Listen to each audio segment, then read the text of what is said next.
Hey everyone, welcome to the show. My name is Scott, and we have 3 more movies for you, so let's get started.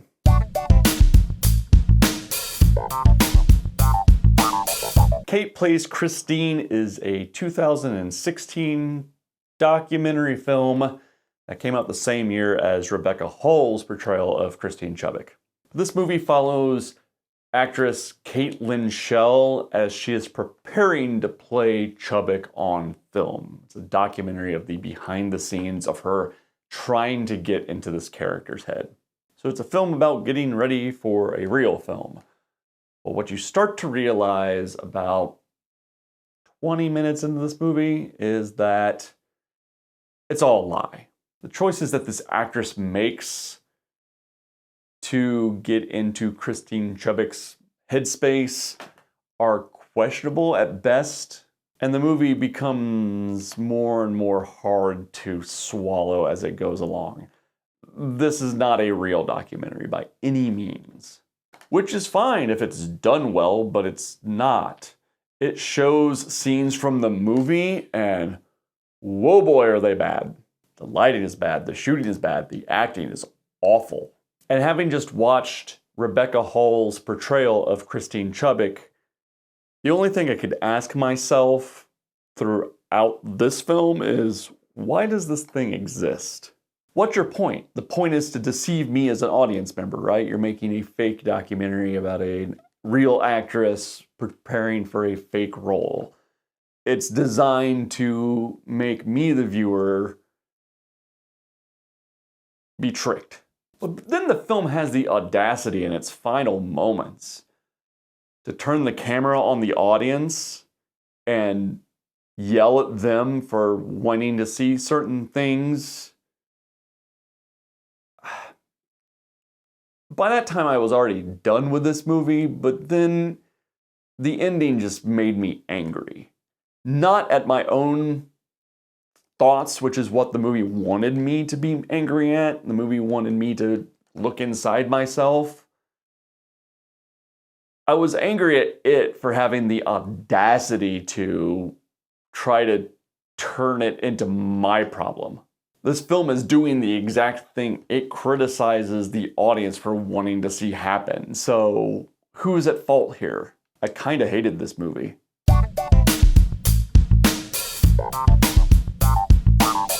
And now for a movie I really enjoyed. Birds of Prey stars Margot Robbie as Harley Quinn, reprising her role from Suicide Squad. And this movie seemed to have taken all the lessons they learned from Suicide Squad and turned it into something altogether new, which was a lot better. Plot is Harley Quinn just broke up with the Joker, so she's kind of searching for meaning in her life. She gets caught up with some bad characters that are now out to get her, including a villain played by Ewan McGregor, who is great in this movie. Someone asked me after I had watched this movie if I didn't find the R rating gratuitous. And I did, in all the best ways. This is Harley Quinn. This is who she is. She is gratuitous. She is violent. So the R rating helps this entire aspect of her persona out. It is a loud movie. It is a violent movie. It is a gratuitous movie, but it's also a heck of a lot of fun. And like I said, Ewan McGregor is great in this movie. He goes from being very funny to very menacing in a blink of an eye, and it's a great performance and a well-written role for him. And Margot Robbie continues to knock Harley Quinn out of the park. She's great at this role. She was the best part of Suicide Squad, and she's now the best part of her own standalone movie. But this is an ensemble piece, and the rest of the ensemble is very good. Mary Elizabeth Winstead is hilarious in this movie. This movie has a funny streak running through it, which I found very enjoyable. So is it over the top? Yeah, but I liked it.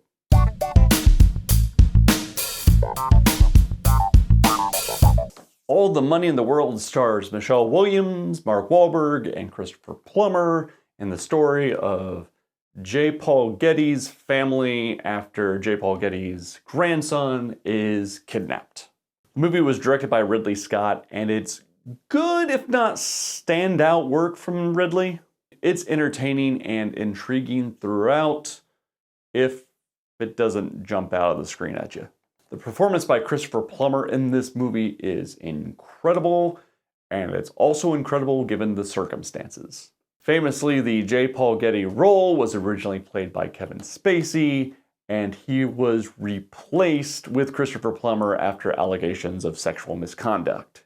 And it is a seamless replacement. You would have never known watching this movie that there is an alternate version of this movie in the world somewhere. The crew did a great job of splicing him in, and I found myself wondering throughout the film how much they actually reshot, and I guess that's a good sign that I couldn't tell what was reshoots. Michelle Williams does great work in this movie. Mark Wahlberg is good. The acting's all universally really good, but the movie just didn't excite me very much. It had good scenes that were well written and well acted. It had great family intrigue, but it just didn't jump off the screen at me. Other than Plummer's performance. Plummer is great, but the rest of this movie, and I didn't find that memorable.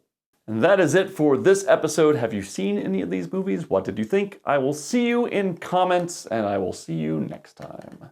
Goodbye. Thanks for watching.